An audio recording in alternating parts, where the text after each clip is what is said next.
다 같이 사도신경을 고백하심으로 수요 온라인 예배를 하나님 앞에 드리도록 하겠습니다. 전능하사 천지를 만드신 하나님 아버지를 내가 믿사오며 그 외아들 우리 주 예수 그리스도를 믿사오니 이는 성령으로 잉태하사 동정녀 마리아에게 나시고 본디오 빌라도에게 고난을 받으사 십자가에 못 박혀 죽으시고 장사한 지 사흘 만에 죽은 자 가운데서 다시 살아나시며 하늘에 오르사 전능하신 하나님 우편에 앉아 계시다가 저로서 산자와 죽은 자를 심판하러 오시리라. 성령을 믿사오며 거룩한 공예와 성도가 서로 교통하는 것과 죄를 사하여 주시는 것과 몸이 다시 사는 것과 영원히 사는 것을 믿사옵나이다. 아멘. 우리 다 같이 주님은 신실하고 찬양 함께 부르도록 하겠습니다.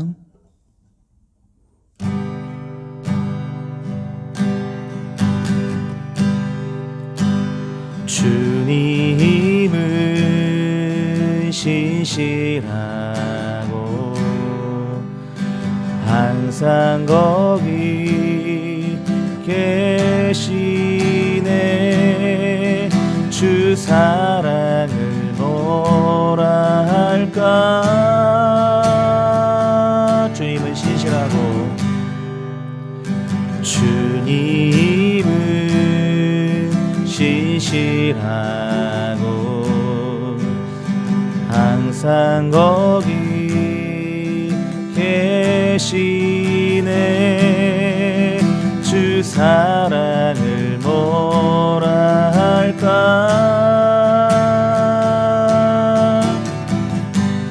주 사랑이 내 생명보다 귀하고 주 사랑이 파도보다 더 강해요. 세월이 가고 꽃을 시들어도 주 사랑 영원해. 주님 사랑 신실해요.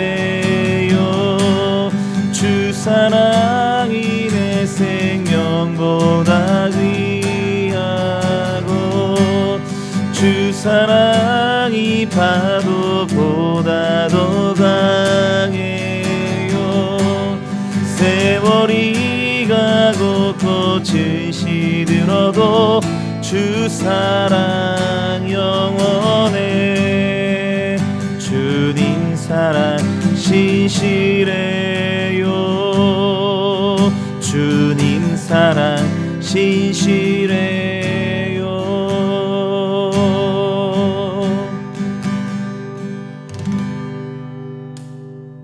하나님 말씀은 이사야서 18장 1절부터 7절까지 말씀 함께 봉독하겠습니다. 슬프다 구수의 강 건너편 날개치는 소리 나는 땅이여, 갈대배를 물에 띄우고 그 사자를 수로로 보내며 이르기를 민첩한 사절들아 너희는 강들이 흘러 나누인 나라로 가되 장대하고 준수한 백성 곧 시초부터 두려움이 되며 강성하여 대적을 밟는 백성에게로 가라 하는도다.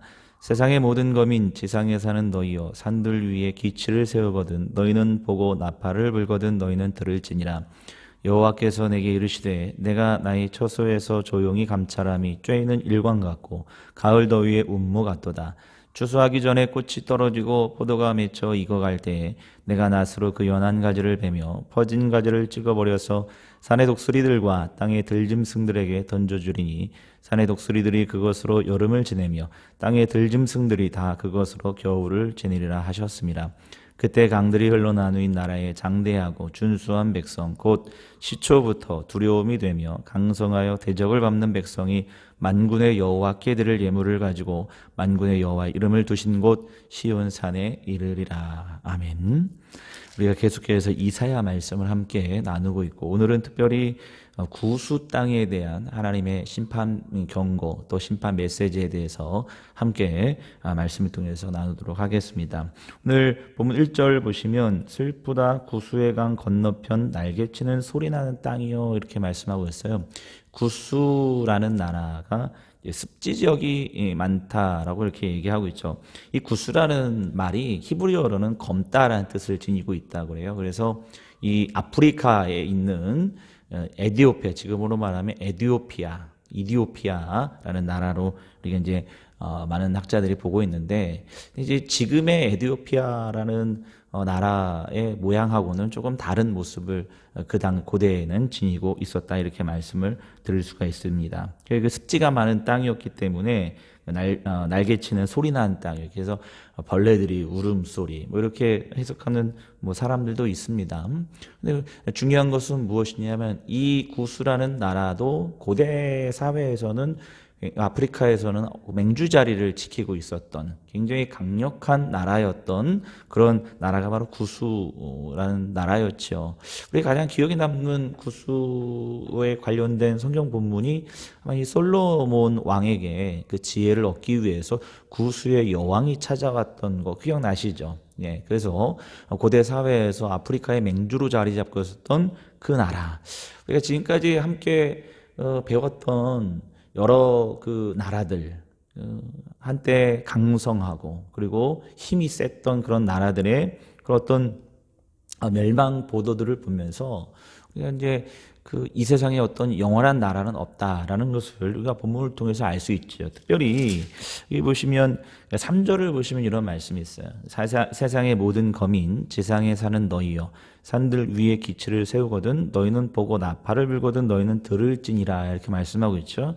여기 세상의 모든 거민에게로 갑자기 이사야 선지자가 시선을 돌리면서 뭐라고 얘기하냐면 지상에 사는 너희여 산들 위에 기치를 세우거든. 이 기치라는 단어는 이 전쟁터에서 승리의 깃발을 세우는 것을 기치를 세운다 이렇게 말씀하고 있죠. 그래서 승리의 깃발을 세울 때 너희는 들어라 하나님의 말씀을 들어라 이렇게 이제 말씀하고 있거든요. 우리가 어떤 나라든 강대하고 또 어떤 뭐 지역에서 맹주로 자리 잡고 있든 강력한 권력을 가지고 있든 힘을 가지고 있든 그런 나라들이 이제 그렇게 전쟁에서 승리해서 기치를 세우거든 하나님의 말씀을 들어라. 그러면서 4절부터 5절, 6절까지는 추수에 관련된 말씀이거든요. 너희들이 그렇게 자만하고 교만할 때에 하나님께서는 뭐라고 말씀하고 있느냐?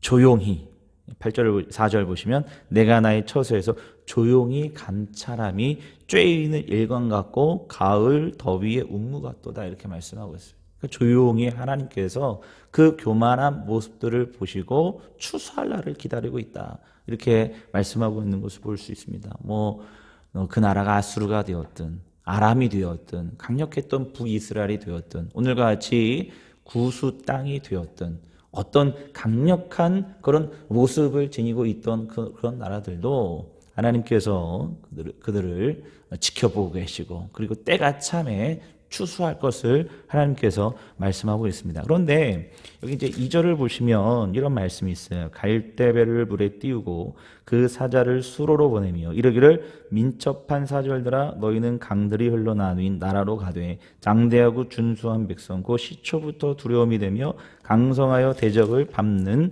백성에게로 가라 하는도다 이런 말씀이 있어요.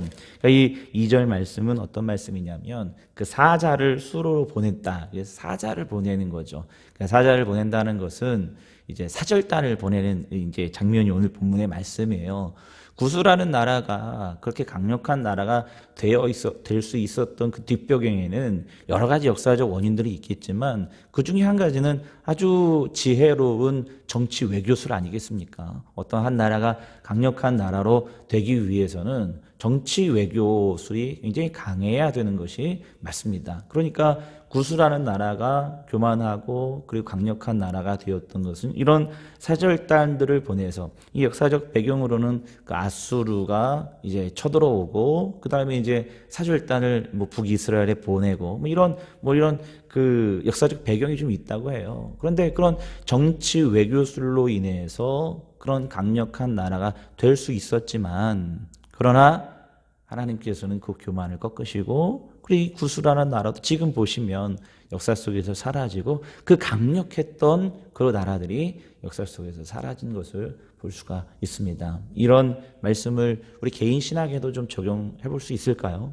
개인 신학에 좀 적용을 해보면 우리가 어떤 세상 사람들이 굉장히 잘 나가고 지혜롭고 그래서 무슨 뭐 땅을 사면 몇 배로 뛰고 그래서 돈을 많이 벌고 그 다음에 주식을 사며 몇 배로 뛰어서 또 부자가 되고 이런 데에 아주 밝은 사람들이 많죠. 그래서 돈을 벌 수 있는 곳이 어디인지를 정확하게 아는 사람들이 되게 많아요. 그래서 부자가 되고 저는 그런 지혜가 없어서 문제긴 하지만 어쨌든 그런 사람들이 부자가 되고 그 다음에 잘 살고 그 다음에 높은 자리에 가고 그런 개인적인 그런 삶들 개인적으로 기치를 세우는 그런 모습 속에서도 하나님께서는 잠잠히 조용히 그들을 지켜보고 계신다. 그렇게 말씀하고 있다는 것. 언제 그것이 우리가 쌓아왔던 것이 무너질지 모르고 그렇죠?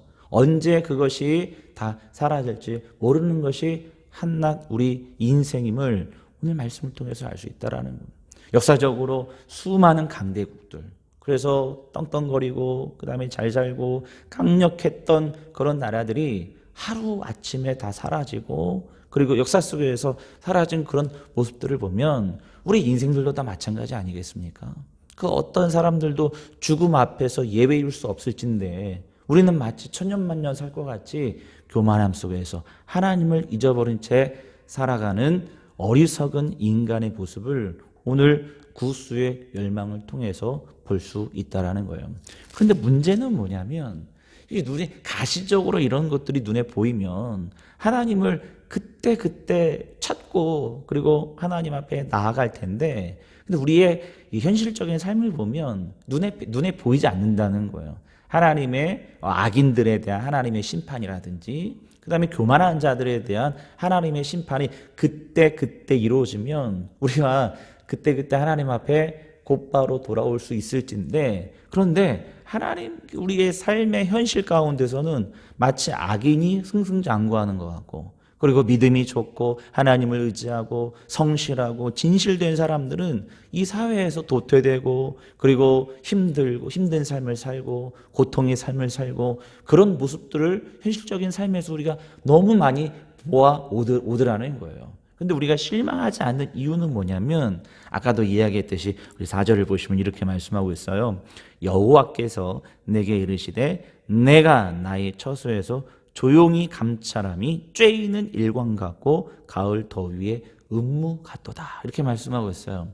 저희 지역이 여기 이제 호평동에 천마산이라는 곳이 있는데요. 이 천마산 기슭을 보면 저 북한강에서 오는 그 안개가 천마산을 이렇게 넘어와서 그 호평동에서 가을날 딱 요 시기예요. 요 시기에 아침에 가을날 그 날씨를 보면요. 그 운무가 그 산을 타고 이렇게 쭉 폭포수처럼 내리는 아주 장관을 이루는 그런 지역이 우리 호평동 천마산에 있습니다. 그런데 그렇게 장관을 이루는 운무도 이제 시간이 지나서 내리쬐는 햇빛에 순식간에 사라지는 것을 볼 수 있거든요. 오늘 본문에 주님께서는 그런 거예요. 사람이 알아채지 못하게 조용히 처소에서 우리 하나님께서는 감찰하고 계시다. 그래서 5절부터 6절까지는 때가 이르면 추수 때가 되면 하나님께서 그 추수의 열매들을 베어버리시고 그리고 가지를 찍어버리시는 심판하시는 그런 하나님임을 오늘 말씀을 통해서 알 수가 있습니다. 결국 이런 모든 하나님의 심판은 7절 그때 강들이 흘러나누인 나라에 장대하고 준수한 백성 곧 시초부터 두려움이 되며 강성하여 대적을 밟는 백성이 만군의 여호와께 드릴 예물을 가지고 만군의 여호와의 이름을 두신 곳 시온산에 이르리라 라고 말씀하고 있어요. 결국에는 하나님이 하나님 되심. 그래서 온 백성들이 자신들의 교만함을 버리고 그때가 되면 교만함을 버리고 하나님 앞에 머리 숙이고 그리고 예물을 가지고 하나님이 계신 곳 시온산에 올 것을 이사야 선지자는 예언하고 있는 것을 볼 수가 있습니다. 그렇게 교만했던 사람들도 그래서 세상 전부를 가진 것처럼 천년 만년을 살 것처럼 살았던 사람들도 죽음 앞에서는 하나님을 찾을 수밖에 없는 조물주를 찾을 수밖에 없는 연약한 인생임을 오늘 말씀을 통해서 반드시 기억하시길 주님의 이름으로 축복합니다. 기도하겠습니다. 거룩하시고 자비로우신 하나님 아버지, 호화찬란했던 구수의 멸망을 바라보면서 이 세상에 그 어떤 것도 영원한 것이 없음을 말씀을 통해서 깨닫습니다. 우리의 개인의 삶에 교만하여 승리의 기체를 세우는 연약한 인생들이지만, 그러나 하나님 오늘도 말씀을 통해서 영원하신 하나님을 붙잡고 영원하신 주님을 의지할 수 있는 믿음의 종들 되어줄 수 있도록 하나님 인도하여 주시옵소서. 예수님의 거룩하신 이름으로 간절히 축복하며 기도하옵나이다. 아멘. 하늘에 계신 우리 아버지여, 이름이 거룩히 여김을 받으시오며 나라에 임하옵시며 뜻이 하늘에서 이루어진 것 같이 땅에서도 이루어지이다. 오늘날 우리에게 일용할 양식을 주옵시고 우리가 우리에게 죄진 자를 사하여 준 것 같이 우리의 죄를 사하여 주옵시고 우리를 시험에 들게 하지 마옵시고 다만 악에서 구하옵소서. 대개 나라와 권세와 영광의 아버지께 영원히 있사옵나이다. 아멘.